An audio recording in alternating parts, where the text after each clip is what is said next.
Calculate the equivalent resistance of the given electrical network between A and B. तो ऐसा करो, इसका ये जो कि ये पोर्शन है उठा के यहाँ रख दो, तो कैसा हो जाएगा ये।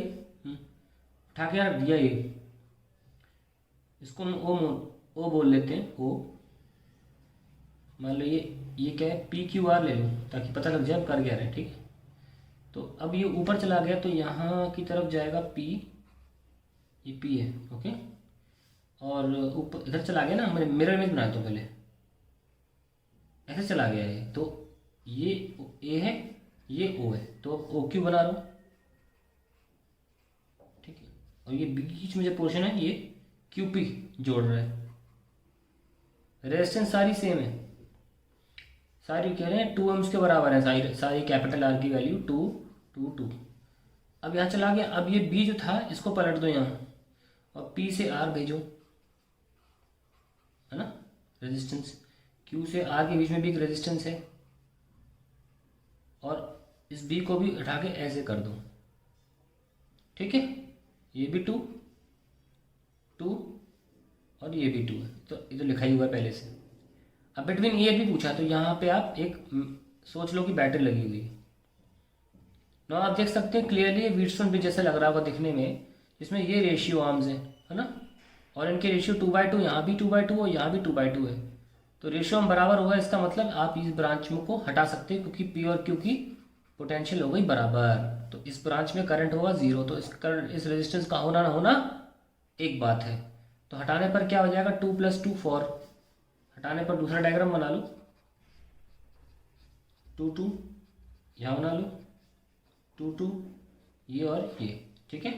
फिर बैटरी बन गई 2 × 2 4, यानी क्या हुआ 4 पैरेलल 4। जब दो चीज़ पैरेलल में होती है तो आंसर आता है 4/2, तो आंसर आएगा 2 ohms। तो ओवरऑल रेजिस्टेंस 2 ohms आ गई,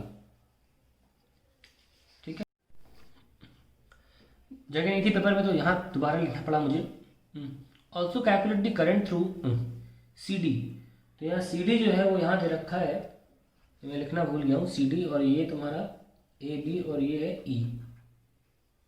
कह रहे हैं कि सी डी में करंट कितना है एंड ए सी बी में करंट कितना है, ये निकालना है अगर 10 वोल्ट की बैटरी ए और बी के बीच में लगाई गई है।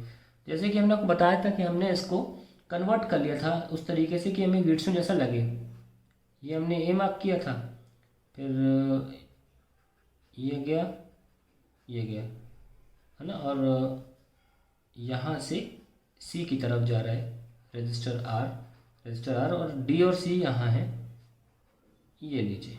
फिर सी से ई भेजिए, फिर डी से ई भेजो, ओके। और फिर इसको भी पलट दो ऐसे, ले आओ यहाँ ले आओ। तो अब सारे के सारे आर है ना। अब क्योंकि ये रेशियो आम हो गया और ये भी रेशियो आम हो गया, और इनकी resistance R/R is equal to R/R, तो इसका मतलब ये ब्रांच में करंट नहीं जाएगा।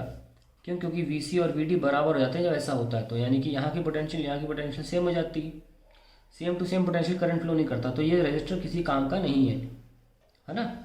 तो हम इसको हटा सकते हैं, और हमने ये चीज़ करके हमने 2 ohms ओवरऑल सर्किट में रेजिस्टेंस निकाल ली थी। एनीवेज अब मैंने 10 वोल्ट का बैटरी लगा दिया है, तो करंट पूछा है CD में कितना होगा, तो हम देख सकते हैं कि ICD is 0 as Wheatstone bridge is balanced, Wheatstone bridge is balanced, ठीक है। तो हमने कर लिया फर्स्ट पार्ट। सेकंड पार्ट का दूसरा पार्ट जो सेकंड पार्ट का है वो कह रहा है कि ACB में कितना करंट जा रहा है इस ब्रांच में, ठीक है। देखिए पूरा का पूरा आप करंट निकाल लीजिए, या आप ये देख लीजिए 10 वोल्ट की, कितने 10 वोल्ट की बैटरी है। इसको ऊपर बना लेता हूँ, ये A है, C B, ये लो R और R। हमसे इस ऊपर के पोर्शन में पूछा है, और ये लगा दी हमने बैटरी 10 वोल्ट की। अब ये पार्ट भी पैरेलल में दोनों ना एक दूसरे से, तो नीचे भी 10 वोल्ट जाएगा और ऊपर भी 10 वोल्ट जाएगा। तो ऊपर IACB में क्या होगा, VACB divided by resistance ACB section में कितनी है। V तो 10 वोल्ट है, वो भी पैरेलल में ये भी है, और रेजिस्टेंस कितनी ऊपर R + R 2R, यानी कि 5/R, और R कितना है 2 ओम्स दिया हुआ है, R की वैल्यू 2 ओम्स है, तो IACD कितना आया 2.5 ampere. That is the answer to the question.